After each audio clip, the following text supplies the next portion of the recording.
Hi guys, I'm back for my next video. I'm just gonna start off like this. First of all, you notice I haven't got my earphones in. Yeah, the quality audio was a lot better, but then I also noticed when listening to the videos that it was extremely quiet to almost you couldn't even hear him talk, which isn't very useful. Me just sitting here, if you just sit there and you can't even hear me talk, I'm just moving my mouth, so unless you can understand unless you can lip read, it's pointless. Anyway, so today's video is inspired by a post or forum thread that I read yesterday, and that's about the gaming year of 2013, interestingly nicknamed the year that never happened, which I find quite interesting because 2013 was the year that the next generation started, and perhaps that's why it's been nicknamed the year that never happened. So maybe some of you thought that last year gaming was pretty good for whatever reason. I, on the other hand, can't agree because there's only two good new games I actually bought for an entire year, 12 months. Kind of two new good games, pretty bad. Well, two new games on the 360, which is the main console that I game on. So the first one that came out was, of course, Bioshock Infinite. The third, I suppose you could say the third installment in the Bioshock franchise. I must admit, I was very excited for Bioshock Infinite, and then I played it. It was alright. Say that's how I would best describe Bioshock Infinite. It was alright. The combat was the same as Bioshock, any of both Bioshocks, which is combat good in Bioshock. But the setting I didn't feel comfortable with, and everyone says, well, they had to move out of Rapture sometime. Not really. They could have just done it in different time periods, and it still probably would have been fresh for a few more games at least. But now we don't even know if we're ever going to get another game because I don't think Bioshock is nearly as popular as the other two. But we'll have to wait and see on that.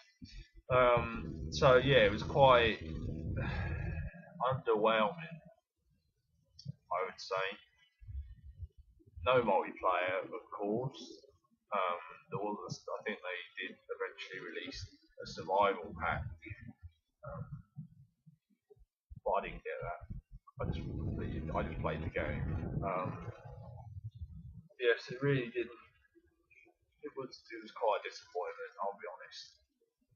Um, I can't really say much else about it. I did complete it, so it's not like I only played a couple of missions in and then just stopped. No, I actually beat the game. It was alright. Now the next one is a bit of a given. So the next game, honestly, I think this was the next new game on 360 that I bought after Bioshock. Bioshock came out in March, I think, so the fourth month of the year. And then the next game didn't come out until the 9th or 10th month. And that is, of course, Grand Theft Auto 5. I'll admit, I'm pretty happy with 5, albeit from the multiplayer. I got the game on release day. I played through the story because that's the only thing you can do. I think I completed the story, having all the story missions in under a week, and then just started doing all the stuff in the story mode, campaign, or whatever you call it. And the 2-week wait for the GTA Online was absolutely horrific. I can tell you that now. It was awful. I didn't know what to do with myself for 2 weeks. And it didn't help when after the 2 weeks were up, it still took a couple of more days after that to even make it so you could properly get into online, which was very disappointing. I can tell you that now. Especially when some people seem to have it working from the 2 week straight away, and then others really couldn't get it working at all for another couple of days. I don't see how that's fair. Basically, some people were playing it days before other people, just down to pure luck. It comes across that GTA 5 was rushed, or the single player was rushed, and then somebody came in and said, you've got to release this game no matter what the state of the online is, which is very disappointing, because I think honestly, the majority of people buy GTA for the online. I don't. I quite like the story, but I know the majority do buy it purely for the online. So to have that much of a disaster on the online is also disappointing, to say the least. Now, GTA 5 wasn't an underwhelming game. It wasn't a total failure. It's probably I can admit there were a lot of other good games, but that was on kind of the PlayStation 3, and I obviously don't have a PlayStation 3, so I can play them, so they don't really count. I'll look over my games. Did Borderlands 2 come out? 2013? I think it might have done actually. So Assassin's Creed. I forgot about that. How could I forget about that? That was probably the most recent game I got. Yeah, Assassin's Creed 4 Black Flag, I got that. It was a good game. I think it was a lot better than the other Assassin's Creed games. But other than that, it's just another Assassin's Creed game. The online, I still don't like it. I never will like the online of Assassin's Creed. It's just not good. It's not, you know. So at most, I would say I played five new games this year. Even probably less good games that I was actually thought worthwhile. Compared to all the other years, it's quite sad, really. I feel anyway, because it was meant to be the last send off for the 7th generation, and it didn't get a send off because it got kind of overshadowed by 8th generation. Even though the 8th generation is not even walking yet, it's still crawling on all fours, because you know there's like one good game for each platform: Killzone on the PlayStation 4 and Dead Rising 3 on the Xbox One. All the others are just fillers, and some of them aren't even complete. Some of them are half done. Bug glitch fest. Games aren't working at all. Microtransactions everywhere. But I've already spoken about the next generation rant, so I don't need to rant on about it anymore. So yes, I can agree that 2013 wasn't a very good year for gaming, despite a few AAA titles. The new generation is not up and running yet. The Wii U, yes, it did come out last year, didn't it? Or was that the year before now? I think it was the year before now.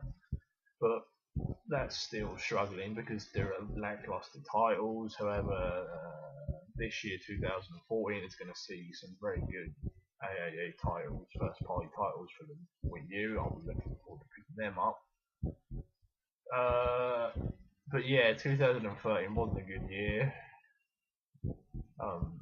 Probably one of the worst years in gaming that we had in the last generation. Kind of ironic considering it was the last generation, even though games still will be released for it.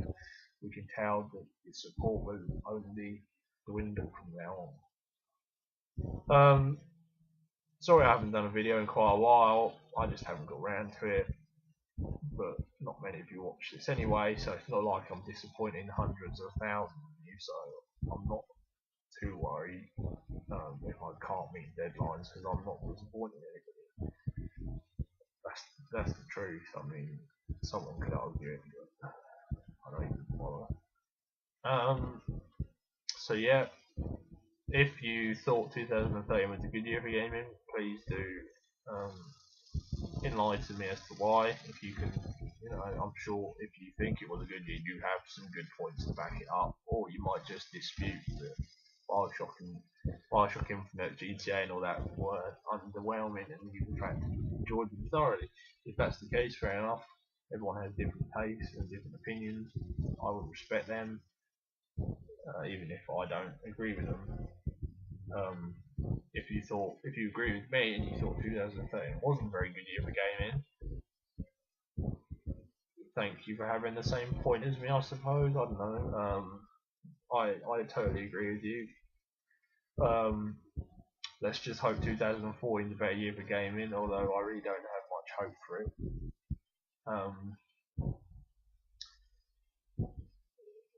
As usual, drone on, comment on the video, like the video, not that any of that happens. Subscribe to my channel if you like watching my videos, not that that happens. That's about it really.